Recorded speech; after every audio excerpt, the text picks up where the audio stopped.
Hello दोस्तों, स्वागत है आपका मेरे YouTube चैनल पर। मेरा नाम है अर्जुन और आज की वीडियो में हम बात करने वाले हैं BST का चैप्टर नंबर 1 जो कि बहुत ही अच्छी तरीके से हमारा चल रहा था, nature and significance of management. ये उसका आज थर्ड पार्ट रहने वाला, जहाँ पर हम कुछ और इंपॉर्टेंट टॉपिक्स को डिस्कस करते हैं। तो चलिए फिर जल्दी से स्टार्ट करते हैं और वीडियो को लास्ट तक जरूर देखना।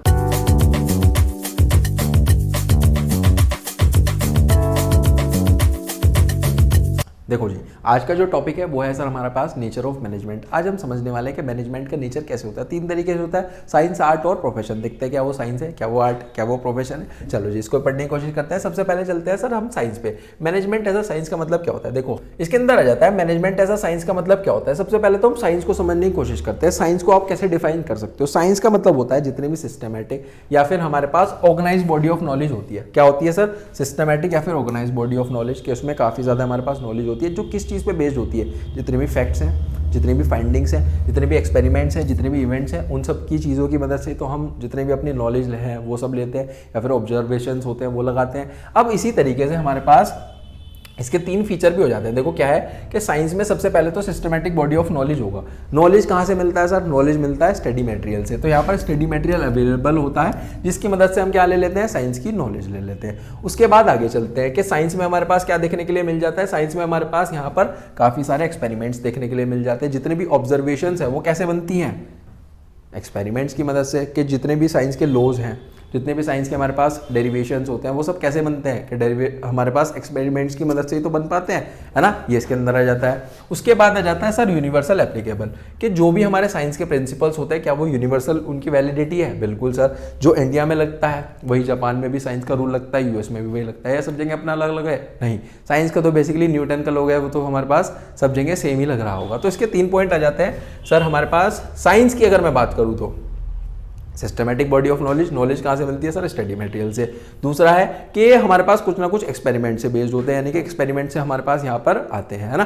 फिर उसके बाद आ जाता है कि सब जगह लगते हैं यूनिवर्सल वैलिडिटी। अब हम समझते हैं मैनेजमेंट एज अ साइंस के। मैनेजमेंट को साइंस से हम कंपेयर करके देखते हैं क्या होता है। क्या मैनेजमेंट में भी कुछ थ्योरी होती है जो हम पढ़ रहे होते हैं? बिल्कुल सर, हम थ्योरी तो पढ़ रहे हैं मैनेजमेंट से रिलेटेड। तो ये वाला जो फीचर है ये मैच कर जाता है कि लाइक साइंस मैनेजमेंट में हम क्या पढ़ते हैं? कुछ सिस्टमैटिक या फिर ऑर्गेनाइज स्टडी मटेरियल होता है जिससे हम उसकी नॉलेज लेते हैं, है ना। उसके बाद आ जाता है सर एक्सपेरिमेंट्स और बेस्ड ऑन एक्सपेरिमेंट्स। कि जितने भी प्रिंसिपल्स होते हैं, जो साइंस के प्रिंसिपल्स हैं वो तो जो हमारी ऑब्जर्वेशंस हैं वो एक्सपेरिमेंट से मिलकर के बनी है। क्या मैनेजमेंट में भी ऐसा होता है? हाँ, आप कह सकते हो कि जो बनी है वो ऑब्जर्वेशंस और एक्सपेरिमेंट से बेस बनी है, लेकिन वो हमारे पास यहाँ पर ऑब्जर्वेशंस या फिर जो एक्सपेरिमेंट्स हैं वो किस पे होते हैं?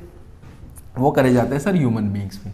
ह्यूमन बींग्स का बिहेवियर देख करके। अब मुझे बताओ, ह्यूमन बिहेवियर क्या हमारे पास यहाँ पर जब हम उसको एनालाइज करते हैं वो सेम रहता है साइंस की तरीके से? नहीं। जो ह्यूमन बिहेवियर है वो तो चेंज होता रहता है। आज कोई इंसान हमारा है, कल वो हमारा 6 महीने बाद नहीं है, है ना। तो ये इसके अंदर रहता है कि वो सब चीज़ें जो है वो चेंज होती रहती है। तो ये फीचर हमारे पास पार्शली प्रेजेंट आप इसको बोल सकते हो, है ना। आगे चलते हैं sir universal validity. Universal validity का मतलब क्या होता है? यूनिवर्सल वैलिडिटी का मतलब होता है कि जो साइंस के प्रिंसिपल्स है वो सब जगह सेम लगते हैं, न्यूटन के लॉस है वो सब जगह सेम लगता है। लेकिन जो हमारे पास यहाँ पर मैनेजमेंट के प्रिंसिपल्स हैं सर, मैनेजमेंट का प्रिंसिपल जो कि हम आगे आने वाले चैप्टर में पढ़ने वाले हैं, एक होता है डिसिप्लिन।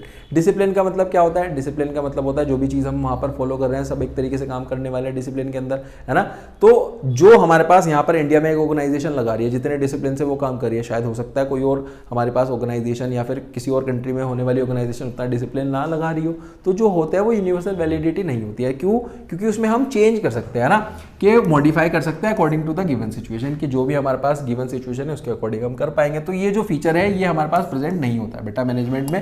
कंक्लूजन की अगर हम बात करें, जब हमने कंपेयर करा बेटा फीचर्स को, साइंस के फीचर्स को मैनेजमेंट के साथ हमने कंपेयर करा, तो हमने देखा सिर्फ एक फीचर प्रेजेंट है, 2 फीचर प्रेजेंट नहीं है। इसका मतलब क्या है कि आप क्या बोल सकते हो कि हमारे पास वो प्योर और एग्जैक्ट साइंस नहीं है। हम उसको क्या बोल सकते हैं? इनएग्जैक्ट साइंस यहाँ पर बोल सकते हैं, या फिर सोशल साइंस भी बोल सकते हैं। क्योंकि हम यहाँ पर क्या करते हैं सर? ह्यूमन बिहेवियर्स को पढ़ते हैं, है ना। ये इसके अंदर हमारे पास आ जाता है। फिर है sir management as a art. Art बता सकते हो क्या होता है? मतलब क्या होता है? आर्ट को हम कैसे डिफाइन कर सकते हैं? आर्ट में आ जाता है sir systematic body of knowledge जिसमें काफ़ी सारे स्किल्स, प्रैक्टिस और क्रिएटिविटी चाहिए होती है परफेक्शन के लिए। जैसे कि एग्जांपल के तौर पे बेटा जो आर्ट होता है वो किसके पास होता है? एक आर्टिस्ट के पास। जैसे कि डांसर है वो क्या है? एक आर्टिस्ट है। आर्ट क्या हो गई? उसकी डांस, ठीक है। अब उसे उसके डांस की क्या हमारे पास प्रॉपर अच्छी तरीके से नॉलेज होगी? बिल्कुल सर, बहुत ही अच्छी तरीके से नॉलेज होगी। तो ये हमारे पास यहीं पर फर्स्ट पॉइंट के अंदर जाता है कि सिस्टमैटिक बॉडी ऑफ नॉलेज के जो भी हमारे पास आर्टिस्ट है जो भी उसका आर्ट है उसके लिए उसके पास क्या होगी, परफेक्ट नॉलेज होगी, है ना। फिर उसके बाद आ जाता है पर्सनलाइज एप्लीकेशन के जितने भी हमारे पास जो डांसर्स होते हैं उनका सबका अपना अपना तरीका है, पर्सनलाइज तरीका है अप्लाई करने का। डांस तो सबको सेम ही सिखाया गया, लेकिन कोई किस तरीके से करता है, कोई किस तरीके से करता है ना। उसके बाद आ जाता है सर हमारे पास based on practice and creativity के जितना जितना वो प्रैक्टिस करते जाएंगे एज अ आर्टिस्ट, अगर मैं जितनी जितनी प्रैक्टिस करता जाऊँगा उतनी उतनी मेरी क्रिएटिविटी बढ़ती जाएगी। फिर आ जाता है सर हमारे पास 3 पॉइंट ही है, आगे चलते हैं। अब इसको पढ़ने की कोशिश करते हैं कि इसको एज अ मैनेजमेंट हम कैसे पढ़ सकते हैं। देखो कि बेटा मैनेजमेंट में भी क्या होता है, systematic organise body of knowledge होती है। सब आप नॉलेज ही तो ले रहे हो, है ना, पढ़ करके एक्वायर कर रहे हो मैनेजर स्टडीज़ के बारे में। इसी तरीके से जैसे हम मैनेजमेंट की बात करें, मैनेजमेंट में कौन होते हैं बेटा, जो मैनेजर्स होते हैं। क्या हमारे पास सबको एक ही तरीके से पढ़ाया गया? जो भी हमारे पास यहाँ पर सिस्टमेटिक नॉलेज दी गई वो सबको एक तरीके से ही यहाँ पर दी गई है, ये इसके अंदर आ जाता है। फिर है सर हमारे पास यहाँ पर पर्सनलाइज एप्लीकेशन के, जिस तरीके से एक आर्टिस्ट को सब चीज़ें सेम सिखाई जाती है, जितने भी आर्टिस्ट हैं, लेकिन वो अपनी तरीके से हमारे पास अप्लाई करता है। उसी तरीके से जितने भी हमारे पास मैनेजर्स हैं, मैनेजर्स को भी हम सेम तरीके से एमबीए में सब चीज़ें पढ़ाएंगे, मैनेजमेंट पढ़ाएंगे, लेकिन सबका अपना अलग अलग तरीका होगा अप्लाई करने का। कोई ज़्यादा डिसिप्लिन होगा, कोई फ्री फ्लो तरीके से काम कर पाएगा, कोई हमारे पास यहाँ पर एम्प्लॉय से ज़्यादा फ्रैंक होकर के काम कर पाएगा। तो सबका अपना अलग अलग तरीका हो गया ना यहाँ पर काम करने का। तो ये हो गया सर पर्सनलाइज एप्लीकेशन, है ना। ये इसके अंदर आ जाता है कि जो है अपनी स्किल्स और क्रिएटिविटी के अकॉर्डिंग हम उसको कर सकते हैं, है ना। ये भी इसके अंदर प्रेजेंट हो जाता है। फिर है sir based on practice and creativity, जैसे एक आर्टिस्ट भी अपनी जो आर्ट का है ज़्यादा से ज़्यादा प्रैक्टिस करेगा तो उतना ही क्रिएटिव बढ़िया हो पाएगा। उसी तरीके से एक मैनेजर का भी हम ऐसे ही जाते हैं कि मैनेजमेंट में जितना आप अभ्यास करोगे, जितनी प्रैक्टिस करोगे, उतनी आपकी क्रिएटिविटी बढ़ती जाएगी। तो बेसिकली ये भी हमारे पास प्रेजेंट होता है मैनेजमेंट में। तो इसका जो कंक्लूजन आ जाता है कि जितने भी आर्ट के फीचर हैं वो मैनेजमेंट के फीचर के साथ हमारे पास यहाँ पर आ जाते हैं, तो हम उसको क्या बोलते हैं, मैनेजमेंट एज आ आर्ट बोल देते हैं। फिर रह जाता है management of both science and art. देखो इसके अंदर रह जाता है कि मैनेजमेंट बोथ है, या तो हमारे पास साइंस और हमारे पास गुड आर्ट। कैसे? देखो साइंस में हमारे पास एक हमें मिल गया था systematic and well organise body of knowledge. उसी तरीके से आर्ट में कि यहाँ पर क्या रिक्वायर होता है कि जितनी भी हमारे पास पर्सनल स्किल्स हैं, क्रिएटिविटी है, प्रैक्टिस है, ताकि वो जब हम नॉलेज लेने के लिए जाएंगे बेस्ट पॉसिबल वे में तो कर पाएंगे। उसके बाद एक इसमें इंपॉर्टेंट चीज़ आ जाती है कि जो भी साइंस और आर्ट है वो एक दूसरे के कॉन्स्टेंट में तो नहीं हो सकते, लेकिन एग्जिस्ट कर सकते हैं हर एक फंक्शन ऑफ मैनेजमेंट में। फंक्शन क्या होता है सर हमारे पास, आपको पता ही है, पोस्ट डीसी हमारे पास यहाँ पर फंक्शन हो जाता है। फिर है sir management as a profession. Profession का मतलब बता सकते हो, प्रोफेशन में आ जाते हैं जितने भी प्रोफेशनलिस्ट हैं, जितने भी हमारे पास सीए, जितने भी लॉयर, जितने भी डॉक्टर्स, वो सब क्या है, प्रोफेशनलिस्ट है। तो उनके पास क्या होता है सर, हमारे पास यहाँ पर स्पेशलाइज्ड नॉलेज होती है, ट्रेनिंग होती है, और एंट्री यहाँ पर रेस्ट्रिक्टेड होती है, हर कोई नहीं बन सकता। इसके कुछ फीचर्स भी है। सबसे पहले है well defined body of knowledge, कि बेसिकली इसके अंदर रह जाता है हमारे पास कि जितने भी हमारे सीए होते हैं, जितने भी हमारे प्रोफेशनलिस्ट, टीचर्स हो गए, जितने भी डॉक्टर्स हो गए, लॉयर्स हो गए, वो सब क्या होता है सर, उनके पास सिस्टमेटिक बॉडी ऑफ नॉलेज होता है उनके प्रोफेशन का। ये चीज़ क्लियर है? बिल्कुल सर, ये तो बहुत ही अच्छा और सिंपल सा पॉइंट है। रेस्ट्रिक्टेड एंट्री, क्या हर कोई बन सकता है? नहीं सर, एक तो एग्जामिनेशन देना होगा या फिर डिग्री लेनी होगी, है ना। लॉयर बनने के लिए डिग्री चाहिए, डॉक्टर बनने के लिए एग्जामिनेशन देना पड़ता है, डिग्री लेनी पड़ती है, सीए बनने के लिए एग्जामिनेशन देना पड़ता है, डिग्री लेनी पड़ती है। ये सब इसके अंदर आ जाता है ना।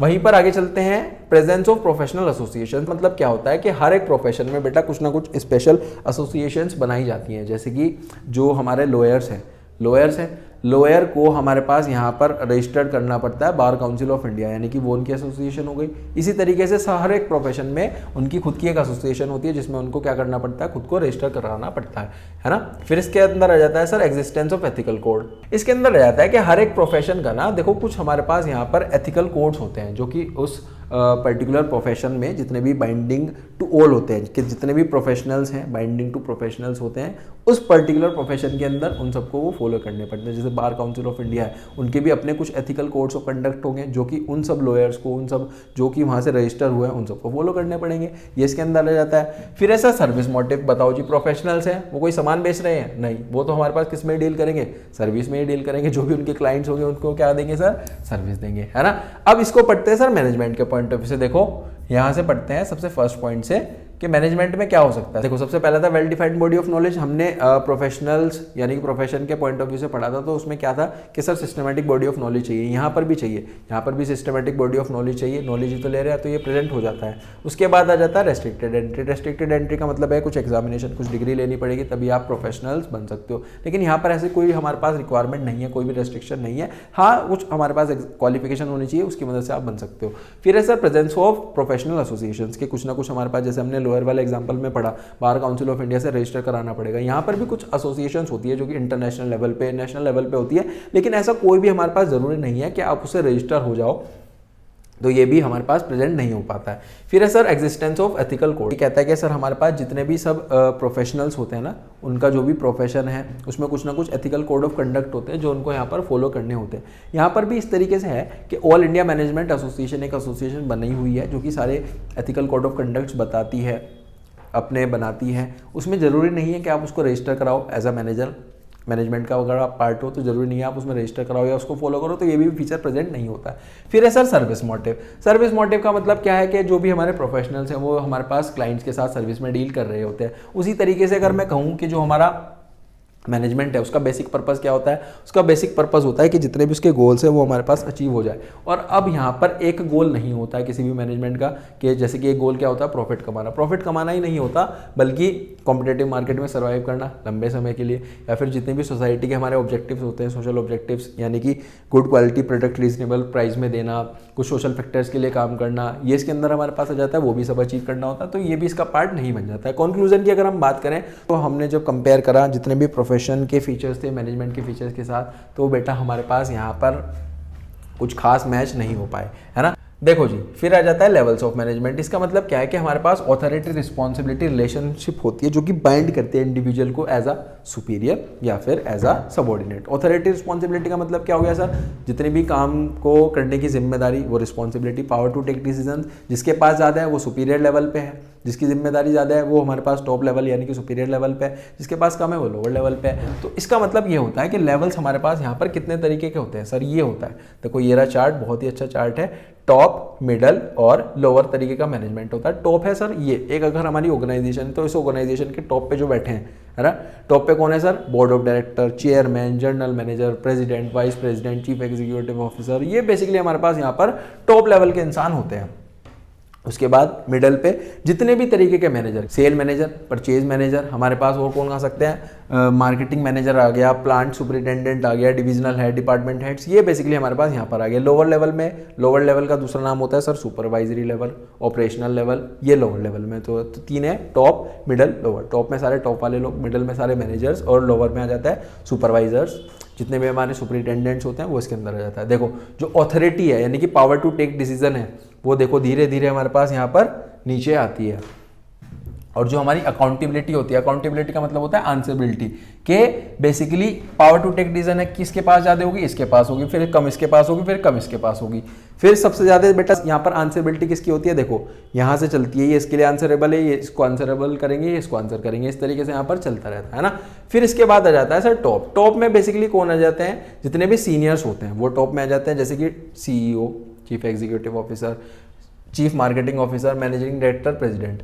अब इनके कुछ फंक्शंस हैं। फंक्शंस में देखो क्या आ जाता है कि जितने भी टॉप लेवल मैनेजर्स होते हैं वो जिम्मेदार होते हैं, रिस्पॉन्सिबल होते हैं जितनी भी वेलफेयर हो रही है या फिर जितनी भी सर्वाइवल होगी ऑर्गेनाइजेशन के लिए, सबसे पहला फंक्शन। दूसरा फंक्शन हमारे पास क्या आ जाता है कि हमारे पास ओवरऑल गोल और स्ट्रेटेजीज ये बनाते हैं, और ये जितनी भी हमारे पास एक्टिविटीज़ होती है बिजनेस में उसके लिए जिम्मेदार होते हैं, जिसका सोसाइटी पे भी इम्पैक्ट होता है। एनालाइज करते हैं जितने भी बिजनेस इन्वायरमेंट है उसकी इम्प्लीकेशंस को, ताकि जो हम सर्वाइव करते हैं। तो बेसिकली 4 पॉइंट आ जाता है, वेलफेयर और सर्वाइवल, जितने भी ऑर्गेनाइजेशन के गोल और स्ट्रेटेजीज है वो ये बनाते हैं। ओवरऑल जितनी भी हमारे बिजनेस एक्टिविटीज़ हैं उसके लिए रिस्पॉन्सिबल होते हैं, और ये बिजनेस इन्वायरमेंट को हमारे पास क्या करते हैं, एनालाइज करते हैं, और उसी तरीके से फिर इम्प्लीकेशंस बनाते हैं ताकि सर्वाइव कर सके हम फर्म को। फिर उसके बाद आ जाता है सर मिडल। मिडल बेसिकली क्या होता है, लिंक होता है टॉप और लोअर के बीच में। जैसे ये था ना, मिडल क्या है, मिडल सर, मिडल अगर टॉप को यहाँ पे बात करनी है तो उसके बीच में लिंक क्या है सर, मिडल लेवल ही तो है ना। तो ये इसके अंदर लिखा है कि लिंक है हमारे पास टॉप के और लोअर के बीच में। ये बेसिकली हमारे पास सबॉर्डिनेट्स होते हैं। सबॉर्डिनेट्स का मतलब जो लोअर मतलब सुपीरियर से नीचे होता है, यानी कि सबॉर्डिनेट्स किसके लिए हैं, ये है सर टॉप के लिए, है ना। और सुपीरियर किसके लिए है, यानी कि ये किसके ऊपर बैठे हैं, ये बैठे हैं सर हमारे पास जो लोअर लेवल है। और इसके अंदर एग्जांपल्स क्या हो सकते हैं, जितने मैनेजर, चाहे production manager, finance manager, marketing manager, purchase manager, sales manager, managers मैनेजर्स इसके अंदर बैठा है ना। फिर फंक्शंस क्या है, सबसे पहली तो चीज़ यही है कि बेसिकली जितनी भी टॉप लेवल ने पॉलिसीज बनाई है वो सब लोअर लेवल तक कौन पहुंचाएगा, यही तो लोग पहुंचाएंगे, क्योंकि as a link, as a middle man. उसके बाद आ जाता है ये इंश्योर करते हैं कि जितने भी हमारे इनके डिपार्टमेंट में है नेसेसरी पर्सनल, मतलब जितने भी ग्रुप ऑफ पर्सन लोगों की जरूरत है वो इनके डिपार्टमेंट में हो, ये इनका काम होता है। फिर ये जितने भी हमारी ड्यूटीज़ है, जितनी भी रिस्पॉन्सिबिलिटीज़ हैं, उनको क्या करते हैं, उनको असाइन करने का काम करते हैं, मोटिवेट करते हैं, समय समय में मोटिवेट करने का भी काम करते हैं ताकि जो ऑब्जेक्टिव है उसको अचीव कर पाए। फिर है कोऑपरेट करते हैं, जितने भी अदर डिपार्टमेंट्स हैं उनके साथ कोऑपरेट करते हैं ताकि जो हमारी ऑर्गेनाइजेशन की स्मूथ फंक्शनिंग है वो हमारे पास यहाँ पर चलती रहे। ठीक है, आगे चलते हैं। आगे है सर हमारे पास ऑपरेशनल और लास्ट। देखो ऑपरेशनल लेवल का मतलब क्या होता है, इसमें बेसिकली जितने भी लोअर लेवल पे हमारे आ जाते हैं ना, लोअर लेवल वाले हायरार्की में lower level, top, middle, lower वाले, ये सब इसके अंदर आ जाते हैं। इनके पास जो अथॉरिटी, जो जिम्मेदारी और जो पावर टू टेक डिसीजन है वो बहुत कम होती है, वो उतनी होगी जितनी उनके हमारे पास टॉप लेवल ने उन्हें बताई होगी एज पर द प्लान्स। अब इनके सर फंक्शन क्या होते हैं, देखो जो हमारे पास यहाँ पर मिडल लेवल मैनेजमेंट है, मिडल लेवल मैनेजमेंट में कुछ हमारी वर्कर्स को इन्फॉर्मेशन पास करनी है तो इन लोगों को पास करेगी, इन लोगों को पास करेगी, ये आगे उनको पहुंचा देंगे। जो सुपरवाइजर्स हैं उनका काम क्या होता है, जितनी भी हमारे एफर्ट्स हैं, वर्कर्स के, वर्कफोर्स के एफर्ट्स हैं उनको देखना, ये इसके अंदर रहता है। थ्रू देयर एफर्ट्स वो बेसिकली क्या चेक करते हैं कि जो उनका आउटपुट है उसकी क्वालिटी क्या है, और जो रिसोर्सेज है उसका हमारे पास कम से कम वेस्टेज हो, कि ऐसा ना हो कि वर्कफोर्स जो है, वर्कर्स जो है वो रिसोर्सेज का वेस्टेज करे जा रहे हैं और आउटपुट अच्छा दे नहीं रहे हैं। और ये देखते हैं कि हमारे पास सेफ्टी स्टैंडर्ड्स भी देखते हैं कि जो हमारी सब चीज़ें हैं वो सेफ्टी के अकॉर्डिंग हमारे पास बनाई जा रही है नहीं जा रही है, तो कोई ना कोई वर्कर्स के ऊपर भी तो चाहिए ना जो उनको देखे, तो सुपरवाइजर्स यहाँ पर आ जाते हैं। तो बेसिकली ये था आज का टॉपिक जो कि हमने पढ़ा। इसमें एक छोटा सा पोर्शन और रह जाता है जो कि एग्जाम के पॉइंट ऑफ व्यू से भी इंपॉर्टेंट है, वो हम कवर करने वाले हैं आगे आने वाले वीडियो में। तो आई होप आपको काफ़ी अच्छे से समझ में आएगा। तो मिलते हैं नेक्स्ट वीडियो में, टिल देन थैंक यू।